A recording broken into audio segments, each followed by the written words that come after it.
Ooh, Daredevil Reborn. Box office flops of 2022. Welcome to Mirror Domains. Movie news, your place for entertainment headlines. This is a live news show for movie fans where we're going to talk about the biggest box office flops of 2022. Oh yeah, we're coming down to the end of the year, guys. And hey, if you don't know, this is a live news show where we talk about all the trending movie news headlines and entertainment headlines of the day. I'm going to do the whale review later on here, guys, in the show, because I went and saw that last night. We'll talk about what's coming out this weekend with the box office. Are things going to change that much? I don't know. We'll prepare for that. But guys, it is the holiday season. I'll wish you happy holidays here at the end of the show, because it is Friday, and we got some other assorted topics here that we'll start out with. Talking about Daredevil Reborn. Charlie Cox says Daredevil Plus series will be dark, but probably won't be as gory. Yeah, the Daredevil Reborn, that's going to be on, it's Reborn, right? That's going to be on Disney Plus now. Their so-called reboot of Daredevil. And we saw, Born Again, sorry, not Reborn, Born Again. Well, it's the same thing. Whatever. But James, you got to get the title right. Yeah, well, I just did, right? There you go. Born Again. Guys, we just saw Charlie Cox in She-Hulk. I thought he was pretty good there as this new iteration of Daredevil. It was limited. I would like to see more interactions between him and She-Hulk for sure coming down the works. That's what I would like to see. But guys, apparently this Daredevil series is going to be like 22 episodes or something. It's going to be really long. Longer than I would like, but that's probably why we are not going to be doing live watch-alongs for it because of the length, how many episodes it is. And I don't know. I'll be watching it anyway because, Vincent D'Onofrio is going to be back as Kingpin, so we'll be checking that out. So not as gory, huh? Bummer. Yeah, not as gory. Now, there's ways that you can work around it. It doesn't have to be gory, but, I want to see, one of my favorite scenes was when Kingpin throws down with the Punisher, right, in their jail cell, and he's just fighting him, and he's punching him with both hands. That's not, in my opinion, gory. So hopefully we'll get that kind of intensity. Yeah, Charlie Cox. They're filming it now, guys, so it's set for 2024. So we're still more than a year away. But at least we're getting a little bit more details about this if you're looking forward to that, for sure. All right, guys, if you want to follow me on all the social media handles here, by all means. Sometimes I post stories, a little behind the scenes, look at what's going on and stuff like that. If I'm going to the movie, I'll post my thoughts going in and stuff like that. So, yeah, check out there on the TikTok and Instagram and Facebook there. Twitter, not so much. Not so much these days. Byford Hobbit says, hey, in the live chat. Hourglass Viking says, season's greetings from across the pond, James. Oh, thank you very much, Hourglass Vikings, for sure. Season's greetings to everybody out there. Okay, John Wick Chapter 4 comes out this year, and we got a new image. Let's take a look. Keanu Reeves wields nunchucks in the new John Wick Chapter 4 image. There it is, guys. We saw this trailer, guys, and I felt like it was stellar. That he's apparently from the director, he was quoted saying that the action in this one is ramped up and it's going to be one of the more difficult films that Keanu has filmed because of the action. And that was showcased brilliantly in the trailer. So I'm really looking forward to John Wick and him taking up nunchucks. Why not? Keanu is the kind of guy that he would insist on learning how to use these with some level of skill, right? And so he doesn't appear like an amateur. So he would have worked with them for a long time. So that's cool. Keanu is 58 years old, is he? That's okay. Hey, doesn't show it. He's one of the actors out there that's aged gracefully, and that's good. Because he takes care of himself too, right? He never went down that drug and partying route that some stars do. He just liked his motorcycles and he likes surfing, right? Yeah. Eating properly. It goes a long way, guys. It goes a long way. But John Wick 4, guys, I'll be looking forward to that. John Wick comes out, Chapter 4, March 24th. Wow. So we're just under 4 months away now, right? No, 3 months away. January, February, March. Yeah, 3 months. 3 months. And we'll be seeing John Wick Chapter 4. We'll be looking forward to that for sure. Gal Gadot. Well, I'm not going to go into the DC controversy today, guys. I'm going to try to stay away from that. But she is going to be playing the evil queen in the Snow White live-action movie.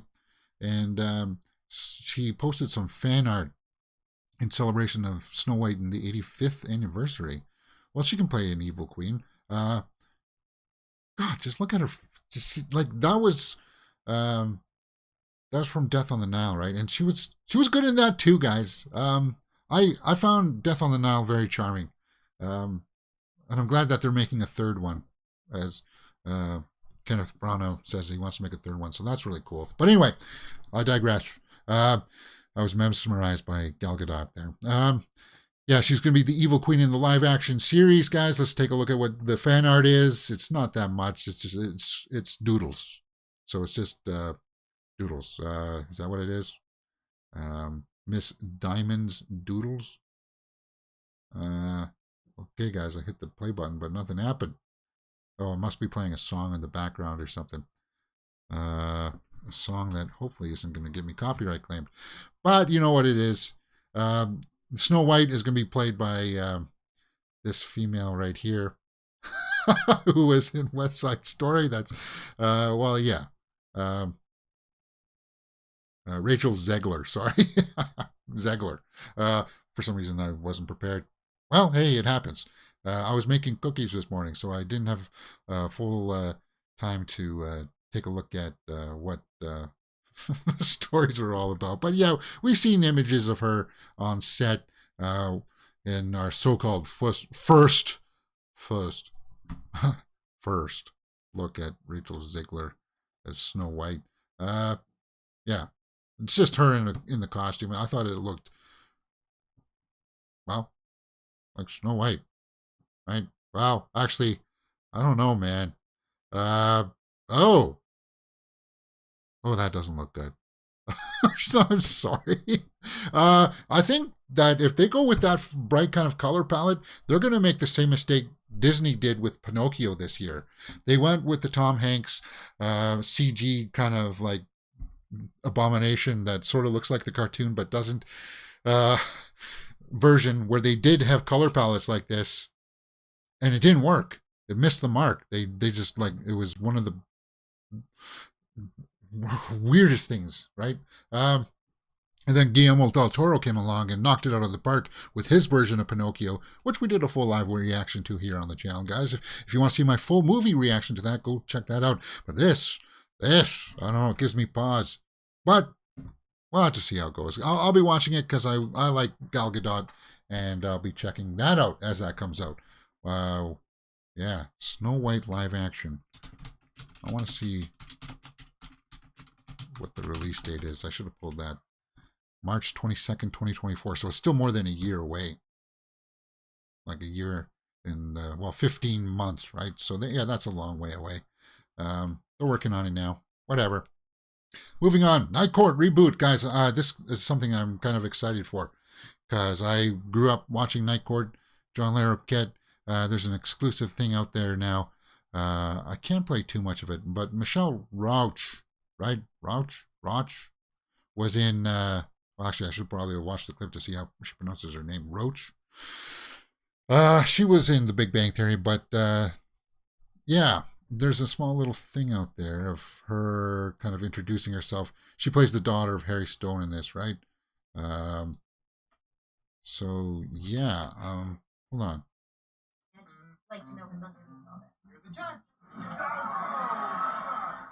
When we were pitching it, I kept calling it a new group, because it's very much... Yeah, and she's going to be using her normal voice, which will maybe throw some people off, because in The Big Bang Theory, she talked with a higher pitched voice. She changed her voice about 2 episodes in. Like, she was brought in and she used her normal voice for like the first episode or so, right? And then she started using the high pitched voice that just caught on and she had to use it from there on in. So it's kind of weird to hear her talk like that, but it looks like she recruits Fielding out of retirement or something to come back, which is cool because I like John Larroquette. Yeah, so you get kind of like a first look here, guys. You get to see some of the new cast. Night Court was one of those series that it didn't really find its footing until like the third season. And that happens from time to time, right? It's like the first two seasons are okay, but they kind of like had a revolving cast of defenders and bailiffs because people passed on. It just happened, but January 17th is when this Night Court reboot comes out, and I would love to be doing full live watch-alongs for this as it comes out, but it's cable television, and I don't know if I can. Well, I did do Survivor, so I could probably dance around it as long as they don't strike me. We'll try one episode, maybe. We'll try the pilot and see if I get flagged for that, but I want to follow this one. I do. I really, really do, because I have high hopes for it. It was just fun, and I'm looking forward to it. Keeping on with the TV headlines, guys, Picard is another series that I'll be looking forward to for sure, because I like Picard Season 2, but I will not be doing full live watch-alongs for it because, well, CBS is notorious for blocking a whole bunch of stuff. Even the trailer reactions get blocked. It's ridiculous. So I can't even show you guys footage from it. It sucks. And I would love to do Next Generation watch-alongs with you guys as well.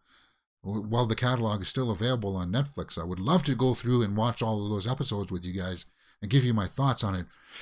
But I'm worried that they might strike it, and that's what they do. They go right past the copyright claim and go right to the strikes, and that sucks. But I'll be looking forward to Picard that comes out, early February, right?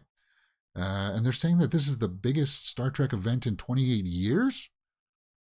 Why? Just because you're reuniting the TNG cast for a final, which is what this series should have been about in the first place? I don't know why it took 3 seasons. Again, that's that thing. Sometimes it takes time for a show to find its footing, and it kind of bums me out that they're only going to do 3 episodes of Picard. Because if you find your footing now with this and drive forward, what happens with Picard Season 3 is popular? What if it gains notoriety again? I got the impression that I thought they would kill Picard at the end of Season 3, but by the sounds of it, they're going to leave the door open and have him live happily ever after, with the possibility of a movie, which is the way I would like. But that trailer, it dropped my jaw because I'm a TNG fan. So when I saw Professor Moriarty, when I saw Lore, they're actually using stuff from the show. It was kind of like, yeah, that's what I want to see. Those were bad guys from the show. So, yeah. I'll be looking forward to that. When is this coming out, guys? What is the release date? February 16th. So it's still just over a month, 2 months away, right? I'll keep my eye out for that. Just some TV stuff that I'm looking forward to there. All right, guys, what else can you find on this channel besides movie news stuff? Well, we do full live watch-alongs for series like The Peripheral and Wednesday, Star Wars, Andor, Mandalorian, Book of Boba Fett. It's all up on the channel right now, guys. Full live watch-alongs.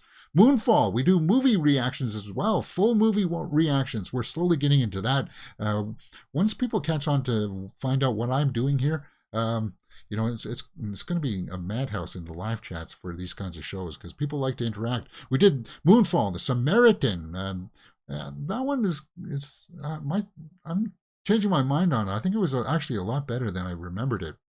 Where the Crawdads Sing, controversial one, yeah, for sure. But I enjoyed it. Where the Crawdads Sing. We did Meet Cute yesterday with Kaylee Cuoco, Pete Davidson, and later on today, and just under 2 hours, guys, we're going to be watching Glass Onion, Knives Out 2, and we're going to have lots of fun with that one. Oh yeah, we're going to have lots of fun with that on the weekends, well, except for this weekend, guys, because I'm taking the the rest of the weekend off. Horror Weekly, we do a Horror Weekly Roundup show where we talk about all the big horror movie news headlines. And then, of course, we do movie news there. And right now, there's an Avatar: The Way of Water spoiler discussion up on the channel that I recommend that you go check that out for sure.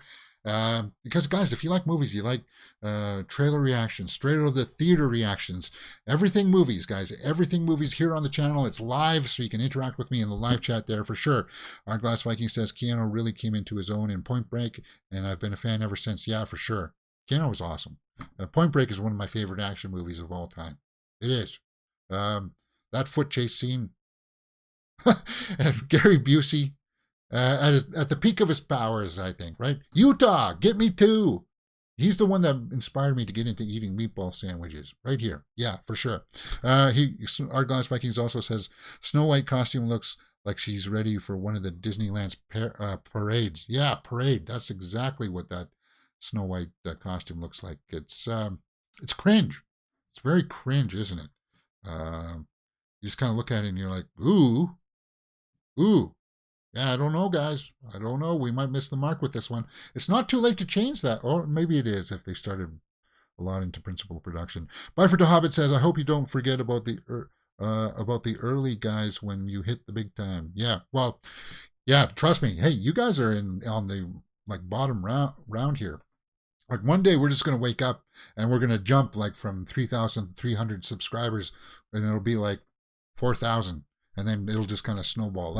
It's going to come. It'll come. And I think the full movie reactions are going to help out with that as well. And the series watch-alongs really help us too. Especially when I pump shorts for it, which I really need to do. That'll be the plan for the new year.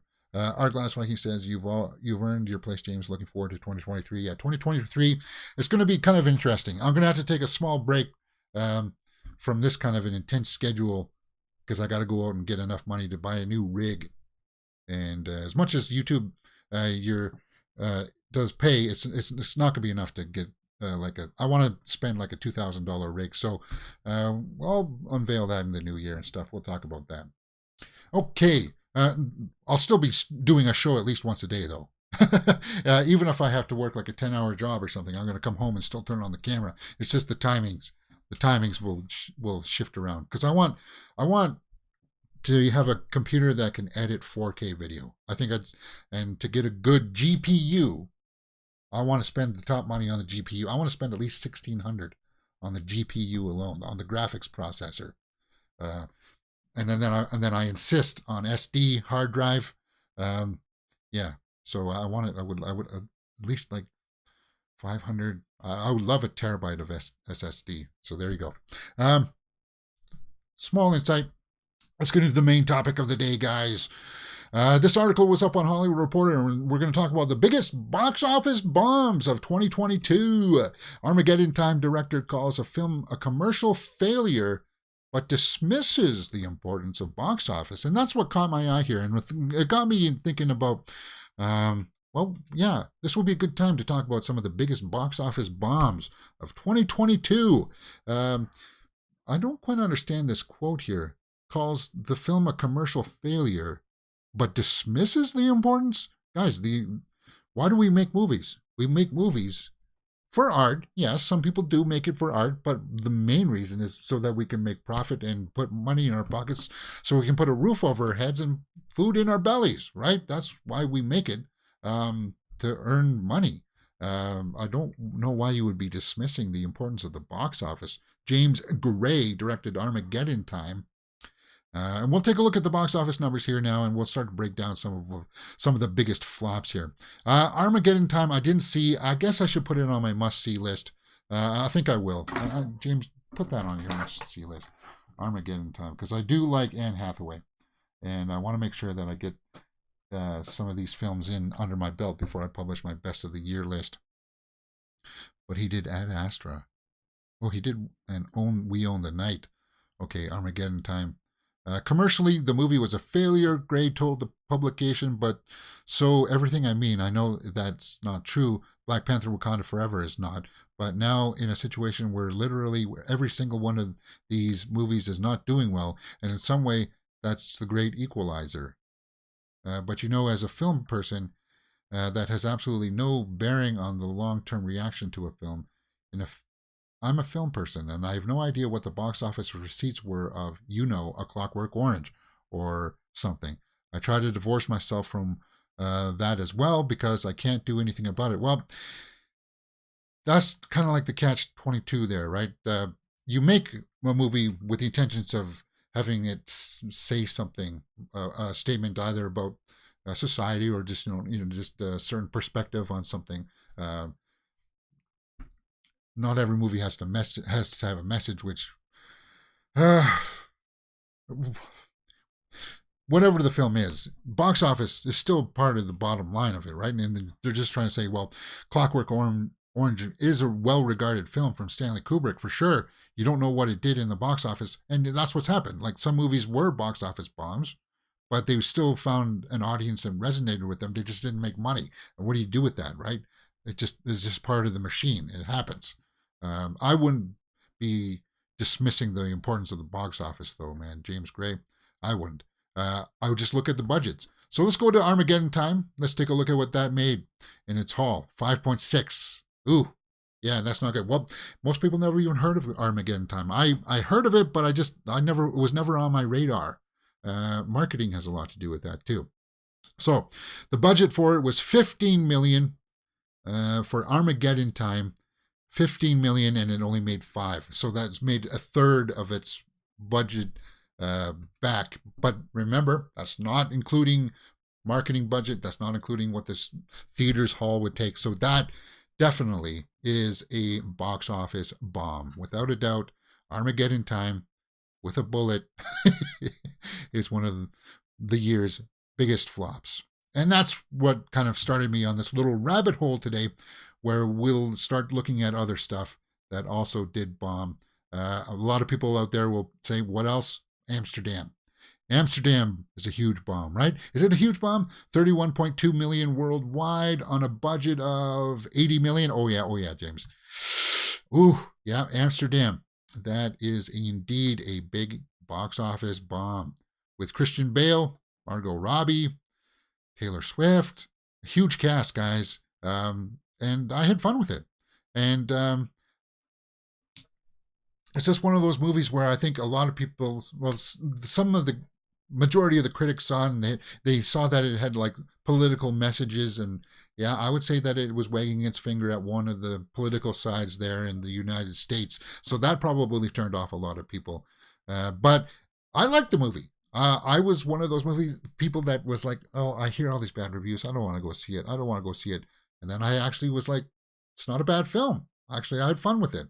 So, yeah, that's a bomb. 31.2 on an $80 million budget. Like, marketing didn't do any favors to it as well. Marketing has a lot of big things out there to do that impacts this. Another big bomb there, guys, that people will mention will be Black Adam. Is it a bomb, though? Is it? 391 worldwide as of now. It's probably going to tap out somewhere around 410 million worldwide, because it's going to make a few more coins here during Christmas break, because it's going to still be in the theaters. But what was the budget for Black Adam? They're projecting 190 to 260 million. Plus, yeah, so let's take it the high end. Let's be grotesque here, and let's say that it did cost 260 million. All right? It's probably lower than that. It was around 200 million, I heard. But let's just say that it was 260 million. So that's 130 million for marketing. Guys, it's crawling towards that break-even point. Black Adam. Now, it is like, it's crawling there. It's barely getting there. What I call Black Adam, one of the biggest bombs, is the ratio so offset. Like, look at Armageddon Time there, where it only made a third of the budget. Black Adam made more than the budget, guys.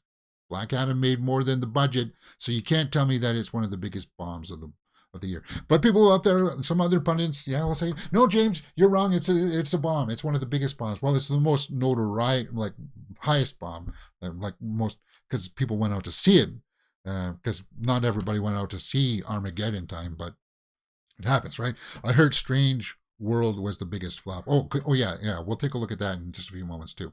Strange World. In fact, let me just pull that up now that I'm done ragging on Black Adam. Well, no, I'll keep Black Adam there. Strange World. Let's pull that one up because I do want to take a look at that. Strange World budget. That's going to be part of a list here because I pulled a list from somebody else too that we'll take a look at in just a few moments. Strange World budget. You got a budget there for me? It was like 100 million or something, right? Budget was 135 to 180 million, and Strange World made 61. So yeah, 180 million for the budget. 61. That's definitely a bomb. Strange World. But the other one that really sucks that bombed, guys, was this one, The Fabelmans. Steven Spielberg, director. So what's happening this year, guys? Fabelmans, 9.2 for the Fabelmans. Marketing, I don't think marketing let this one down. Fabelman's budget was 40 million. 40 million budget for Fabelmans. Right there, you can see that, right? Fabelmans, 40 million. 40 million for the Fabelmans. 9. Yeah, this is the second year, or the second movie that Spielberg's put up and has bombed, because West Side Story was a bomb too, guys. That bombed. And that sucks because I really liked the Fabelmans. You just left that movie feeling inspired. Now, to go back to the original argument that Gray there said for Armageddon Time, James Gray said that, well, you know, maybe we should not look at the box office results because of the quality of the film in the history. History has shown us, like A Clockwork Orange and stuff like that, doesn't really matter for box office. I still think it's important that movies like The Fabelmans, Armageddon Time, Amsterdam should get made. I definitely do, but it's just awful. I don't know why that didn't open up in more theaters and stuff, because The Fabelmans, people are going to be looking at that for best director and best acting, and it just, people didn't go out to see it. And what I look at it and I'm like, well then, how could you have made a film like The Fabelmans and not lose money? Can that story be told then? Because the box office results, if you knew that beforehand, if you knew that it was only going to make 9.2 million on a budget of 40 million, no studio would ever greenlight that film. No studio. But you look at it and you're like, Steven Spielberg, the cast is great. Of course he's going to be able to make that money. He'd make that movie. But that leash now, if it keeps on biting these big directors on the butt, like we got Spielberg bitten there, we got James Gray bitten there, Strange World, whoever directed that, Black Adam, that doesn't really matter, but David O. Russell with Amsterdam there, and then we got Babylon coming out with Damien Chazelle. If that's going to be a bomb or not. Babylon, that's going to be a bomb. It is going to be a bomb. It's out this weekend, guys. I'm not prioritizing it at all because it's 3 hours of people just partying and getting drunk. The trailers did nothing for it. And I expect this to be a box office bomb, without a doubt. Babylon is going to be a bomb. Let's see what Babylon's budget was. 78 million. And I don't think it's going to make it. I don't think that's going to make it up. Babylon is going to be another big flop out there. Bifer says Shawshank Redemption and Iron Giant flopped. Yeah, and Shawshank Redemption is regarded as one of the best films of all time. So there's a little bit of trade-off there that happens. It just happens, guys. Studios can account and make up for those losses with other types of films and stuff like that, but it's not going to change. It's just, it sucks. And in the long run, I guess, do you sort of agree with James Gray here? In the long run, a film's box office does become less important. So he dismisses the importance of it. Well, you still want to make good movies, and you still want to make the movie that somebody wants to watch and make profit. It's just you got to find ways to make these types of movies without without a $40 million budget. Yeah. Is 3 hours of people getting drunk and just for Christmas? But Babylon? I don't know. I'll go see Babylon next Tuesday, guys. Maybe. Actually, we got matinees all next week because everybody's off. So maybe, well, I'll see what the schedule is next week. But let's go to somebody else's list. Let's go to Insider's list of the biggest bombs of the year. Morbius. Oh, we're going to be watching Morbius next week on the channel here, guys. It's Morbin time. Yeah, we'll be watching Morbius. Okay, so let's take a look at what some outright flops like Moonfall and others underwhelmed like Lightyear. Oh yeah, Moonfall was a bomb too, right? What the heck is this? God damn. I hate it when you got those hijacking drop-down ads. Fantastic Beasts. Okay, so I thought you were going to put in some bombs here. 355 was a bomb. That sucks too, yeah. Jessica Chastain. Moonfall. Yeah. Opening. Budget of 150 million. Total box office of 67.3. So we watched Moonfall here on the channel too, and that was a deserved bomb. No one's going to be talking about this piece of trash for the years to come. Yeah, and it's kind of a stain on Roland Emmerich. Well, actually, Roland Emmerich's kind of had a few misses along the way.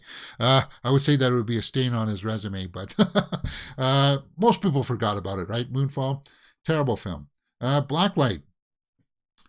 Oh, God. I forget some of these Liam Neeson actioners. Did I see Blacklight?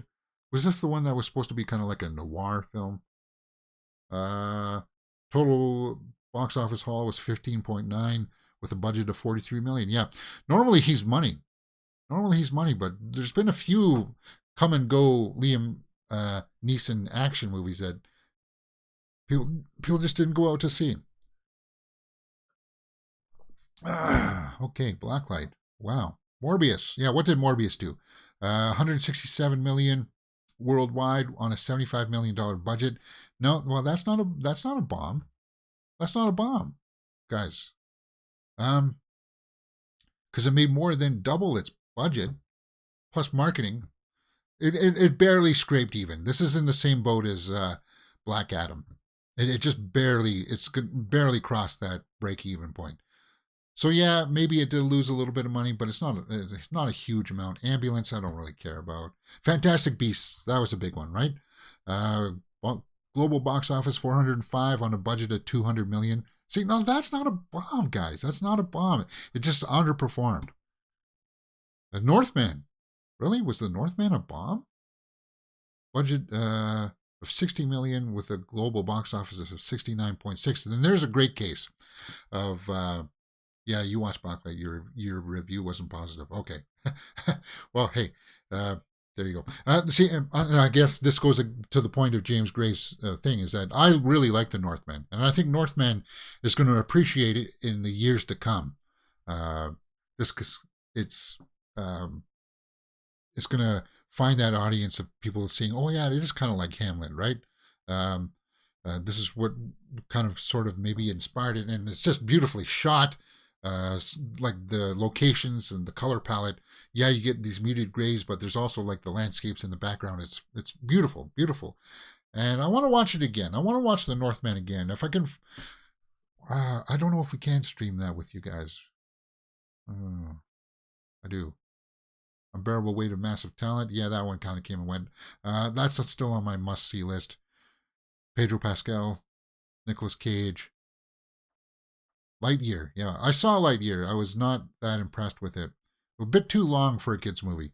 226.4 on a $200 million budget.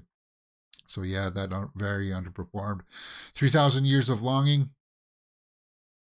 19.3 million worldwide on a budget of 60 million. Yeah, that's a bomb. See? So look at what's happened. George Miller is a great director. He did the Mad Max. He bombed.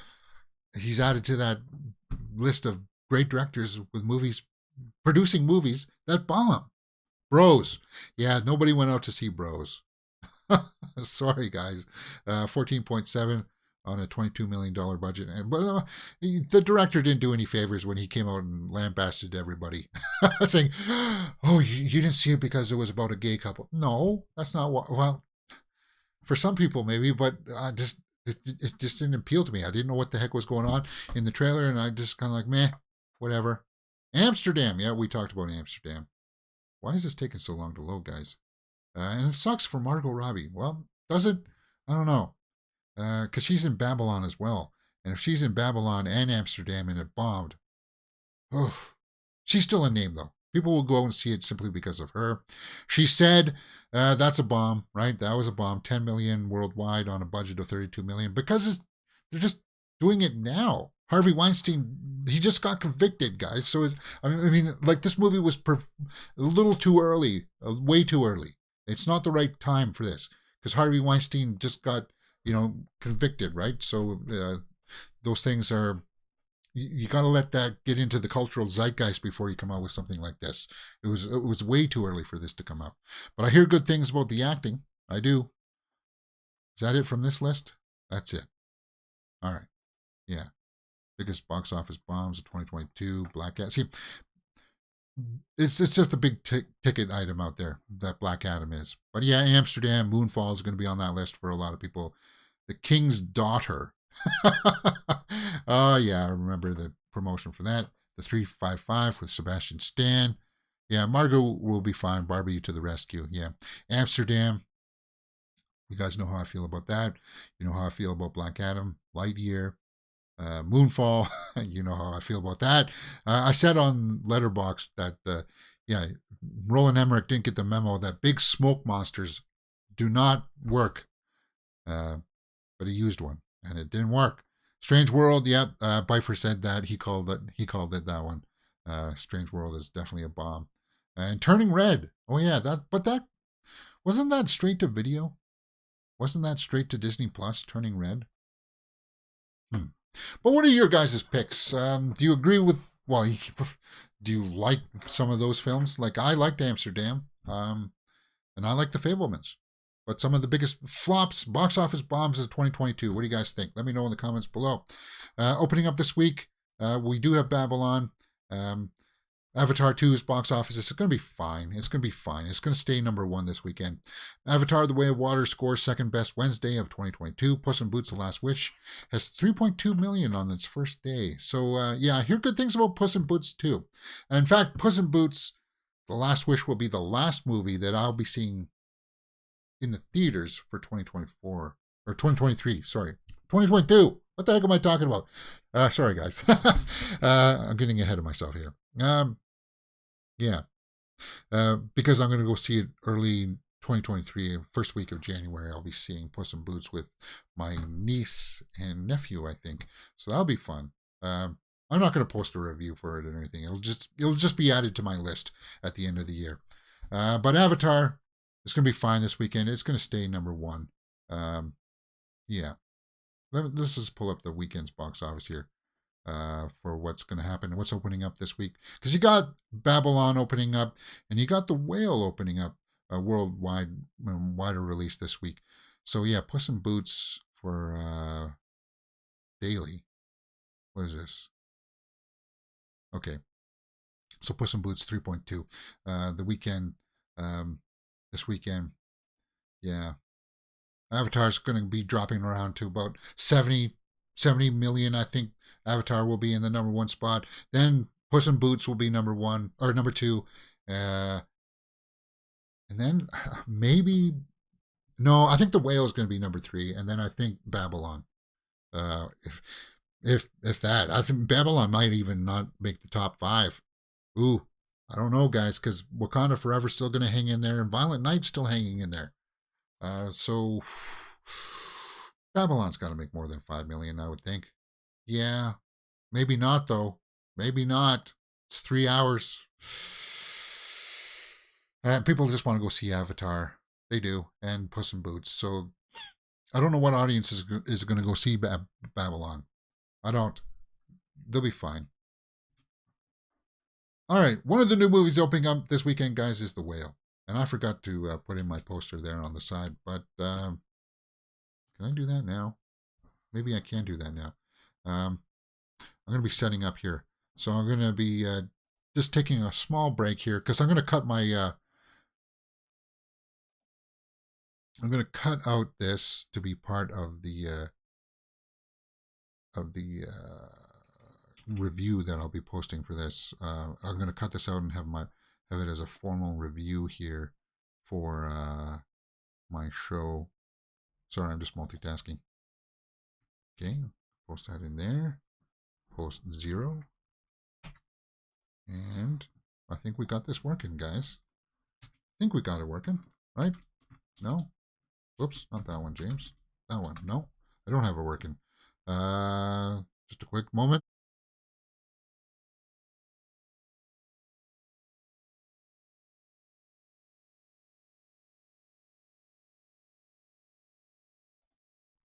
There we go. The whale. Yeah, there we go. Brad and Margot have a fan base, James. You might be surprised with Babylon. Maybe I'll be surprised with Babylon. Okay, let me just wet my whistle here.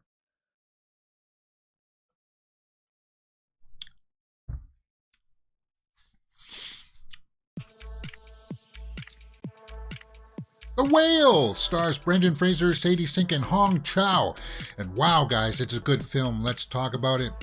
The Whale tells the tale of a reclusive English teacher attempting to reconnect with his estranged teenage daughter. Directed by Darren Aronofsky, not Aaron, Darren. So he did things like The Wrestler and stuff like that. Guys, Brendan Fraser is the talk of the town. Best acting, yes, of course. You come out of this film going, wow, that's acting. That's stellar. But it's just not from him. Hong Chow, who plays his nurse and friend in it, I think she's going to win. She's got to be nominated for Best Supporting. Hong Chow. Yeah, she did fantastic. And Sadie Sink has the daughter in it. She did well too. It's based on a play, so look at the amount of cast in here. Samantha Morton comes in for one scene, and it's very effective. Very effective. It's all about him in his apartment kind of thing, right? Because he's huge. And I liked the story. Rated R. And it starts off with that rated R, establishing that, guys, this is not meant for a family experience. This is talking about a guy's proportions, why he's like this, how he got like that. And it's basically him on his last days because his body's just giving out on him, right?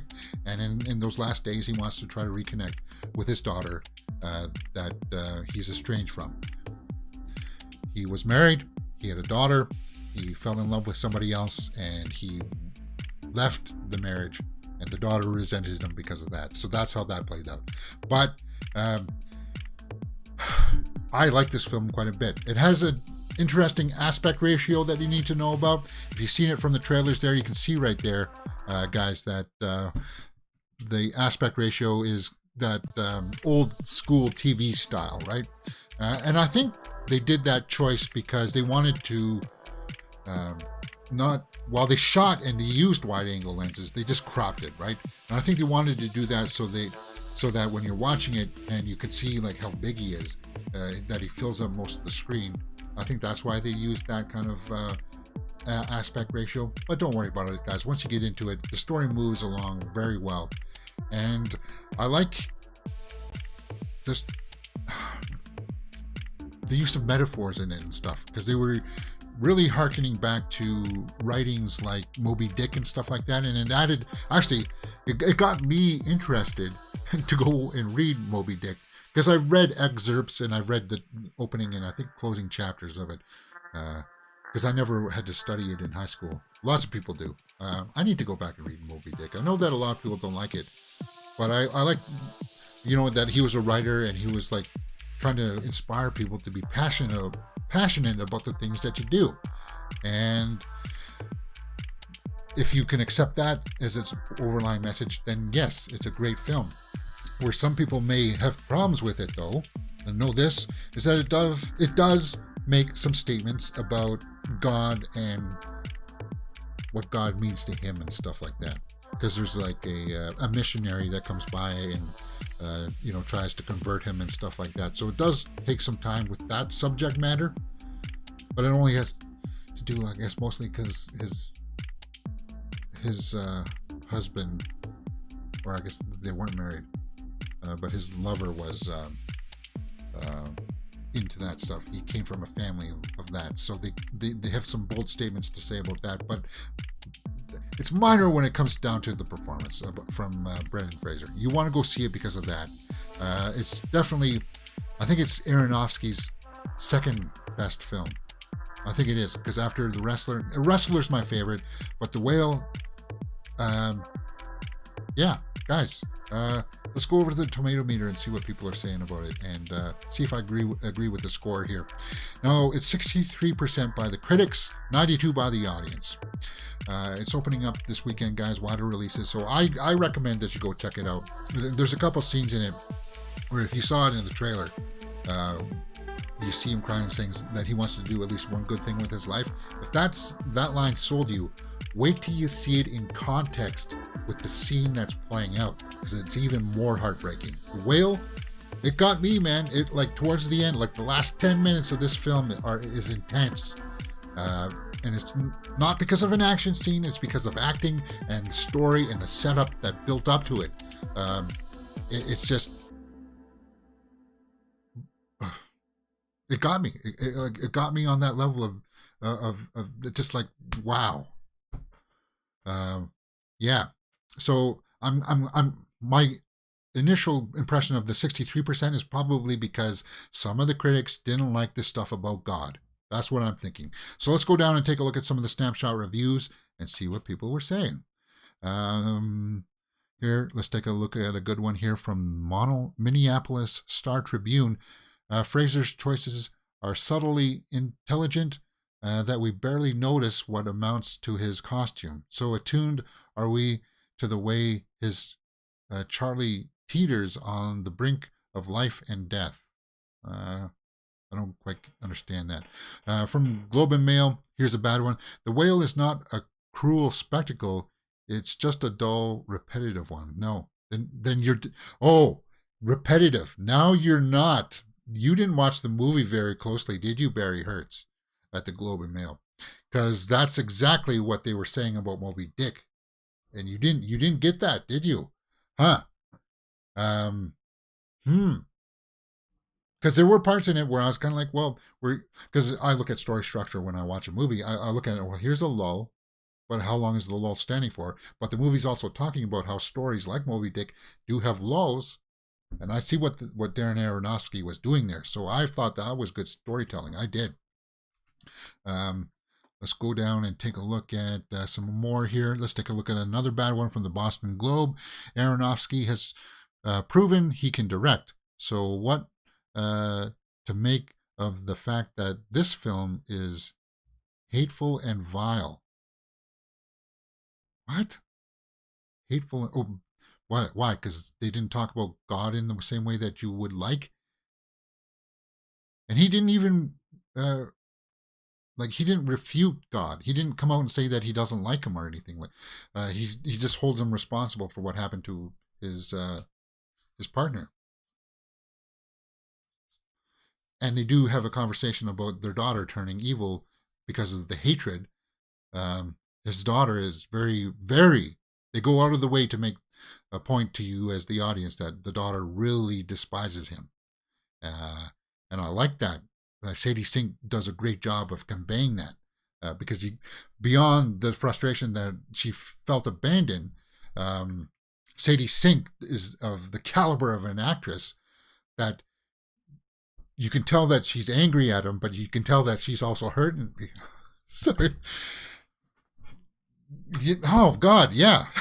That's how good Sadie Sink is in this film, too. You can tell that she's hurt behind her anger. Yeah. And she is mean to him. She is upset to him. Wow. And then Hong Chow too, as the friend. She's a nurse, so she's like looking out for his wealth and stuff. Great scenes. Washington Post here says a murky looking claustrophobic exercise in emotionalism. At its most trite and ostentatious maudlin. Again, big words to try through. Like, nobody's going to pay attention to that kind of review. Seattle Times says, a searing, moving experience. Yes, it was. An emotional, heartwarming, deeply felt story told perfectly by a master filmmaker who knows how to get the finest performances out of its Oscars, out of its actors. Sorry, to get the actors Oscars. Yeah, yeah. I don't agree with a lot of the criticisms out there. Yeah, Samantha Morton comes in and has a great scene, and because she plays the wife, right? And I'll just tell you this. Where you think a typical scene would go, where she's angry at him because they got divorced and their kid is now, turned into this person that lashes out at everything. You think that scene would go a certain way, and it doesn't. It surprised me. And Samantha Morton did a great job of carrying that. Guys, as you can see, I'm praising the acting in this. Knowing that it's a play, people said there, and the critics saw there in their little review, said that, well, it's claustrophobic because it was based on a play. It takes place all inside this guy's room. You're not going to go and see this guy running down the beach somewhere. Maybe.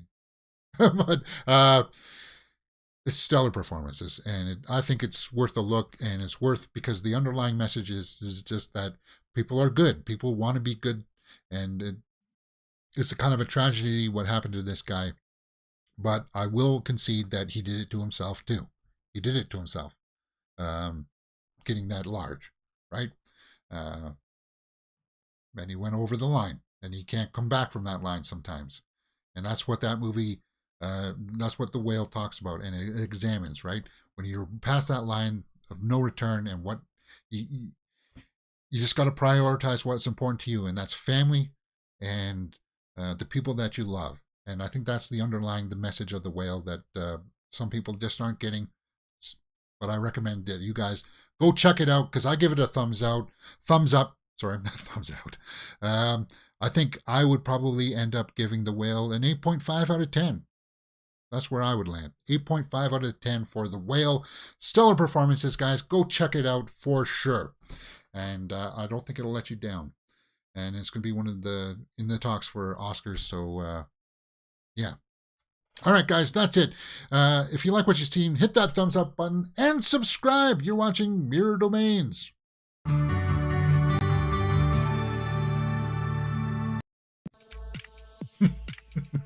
Yeah, I didn't expect to get worked up there, but because I was thinking about one scene with Sadie Sink where she's letting him have it. She's just giving it to him, explaining why she's so frustrated. And when I was talking about her performance, because you can tell that she's really angry, but Sadie Sink does such a great job that, well, we've seen it. We've seen it in Stranger Things. What About Billy episode, right? Sadie Sink, Whale. Yeah, we've seen it in episodes like that she's got that gravitas that she can do. Like, she's saying something, but you can tell that she's feeling something else, right? And yeah, there's just a great couple of scenes between her and Brendan Fraser, and that's great. That's cool. As far as the makeup, I didn't really want to touch on the makeup and stuff because, yeah, people, it's going to be good. The makeup is quality. There it is.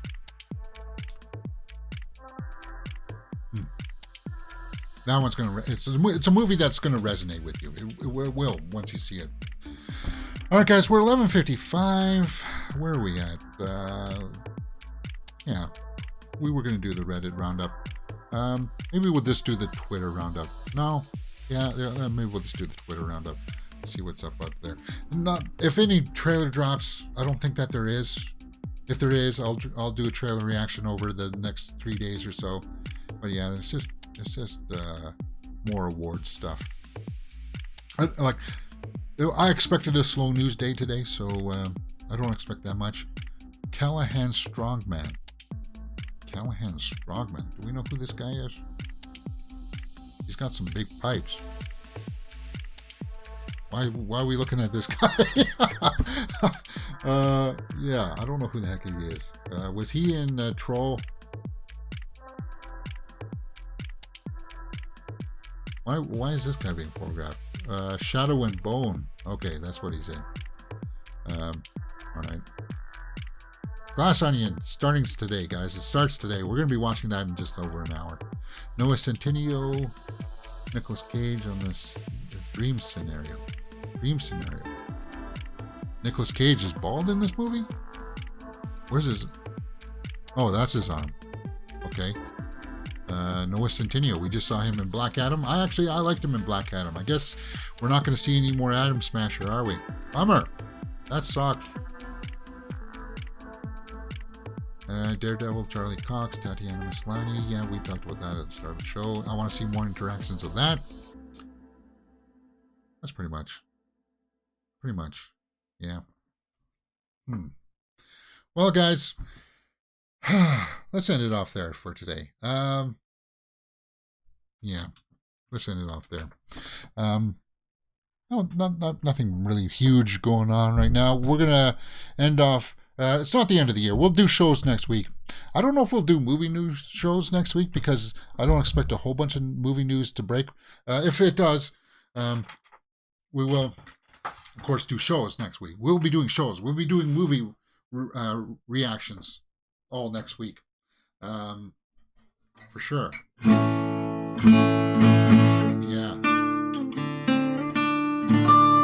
We'll be doing movie reviews. We'll be doing Morbius on Uncharted. And Glass Onion. We'll be watching in just over an hour, guys. So I just wanted to say from me to you, happy holidays. Happy holidays. Yes, oh, yes, oh, I wish you a happy holidays.